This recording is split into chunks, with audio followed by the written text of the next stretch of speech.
microphone's a bit further away. Hello, good afternoon to you, massive welcome back to Fournilwrittenalloverit for instalment number 6 on this big Burnley weekend. A weekend in which your youngest is turning 21, yes. And Pompey could really do with getting something out of this game. Yes, Tom, I'm really looking forward to this, looking forward to your birthday tomorrow, in fact. Yes, we broke the 17,500 milestone last weekend, which we're absolutely delighted about. Absolutely tremendous, Tom. Any gifts you want to send to me, do it via the like button down below, that would be much appreciated. Should we go for 1,000 likes? 1,000 likes plus. Scott Parker's Burnley have Premier League quality littered all over the pitch. Joe Worrell, Josh Brownhill, James Trafford. It is literally a squad that is rife with it. They've scored 11 goals in the Championship already this season so far, Andrew, which is more than any other side bar 2. Just one more little note from me as well, and apologies if this is the kiss of death. 20 yellow cards for Pompey in the Championship already this season, more than any other side in this division. Burnley have 16 yellow cards, which is the 3rd most of any other side in this division. So expect a tasty afternoon tomorrow. And we haven't even got Joe Morrell.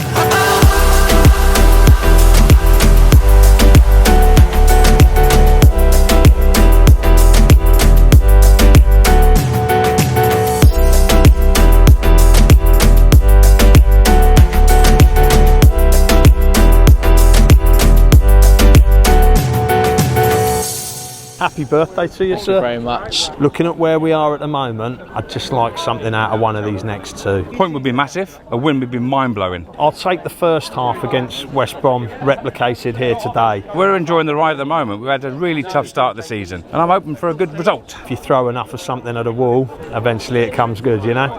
Right, come on then, let's do it.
The limbs were unbelievable. I was all over Dylan, he was all over me. That is Pompey's best 45 minutes in the Championship so far this season. Yeah, bottom line. You can see why Burnley hurt teams. You know, they're moving the football very quickly. There's always a player available on the overlap. There's always an easy pass to keep the attack going. What we've done is we've not allowed ourselves to be dragged all over the place. We've put some good feet in when we've had the opportunity to, given ourselves a platform to go and break away and bag a goal like that. It's been a good game, football, you know, we're not being outplayed. But when you've got possession, you've run forwards and played forwards. Marlon packing midfield I've been impressed with. Paddy on the far hand side when he's created space. I miss him every day still. What a debut for Freddie Potts as well. And Freddie Potts in the midfield as well. He's battled and he got the goal, and it was a great moment, and I think it's a moment that Portsmouth deserve even without the goal. I think Portsmouth have been the better side in the football match. Yeah, Freddie Potts, that crossfield run. Paddy's a little bit back-footed and he has to sort of track back a little bit, finds Josh Murphy. Paddy's then free to go and be the man to knock it on to Callum Lang, which you said to me, you think that's the reason why it goes in, is Paddy Lane's involvement in that ball coming in. It renders the goalkeeper's positioning redundant. I predict goal second half,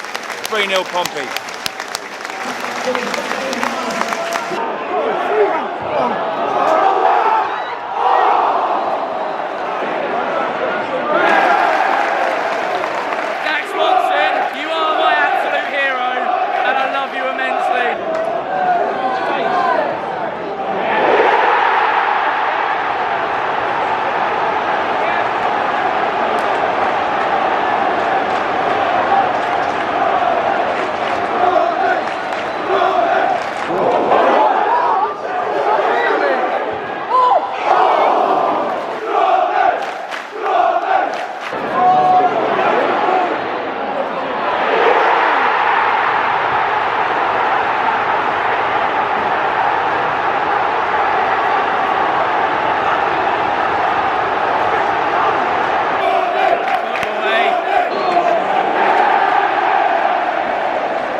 Probably one of the unhappiest of happy birthdays I've ever had.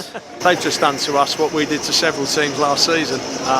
And that's the levels, I suppose, isn't it? Yeah. It's a Premier League too. We've just played the last half dozen matches, isn't it? There's so much good about us today compared with the first half was just disappointing. He's just grabbed me by the shoulder and said, "You'll be all right." Play like that first 60 minutes, you'll be absolutely fine. Look, they spent more on your keeper than you having transfer fees over the last few years, but the spirit's there. 3 points from 6 games isn't great, is it? I know you played, but I think that Oxford game in the fortnight could make or break your season. Oh, don't say that. I outlined Josh Brownhill as a player to watch at the very top of this video, and he's gone and scored the winner. And from a Burnley point of view, not only will they be delighted with the way in which that game went for them, they'll also be looking at the next run of fixtures and how favourable they look, and they've come off the back of a win at Ellen Road, beating us today.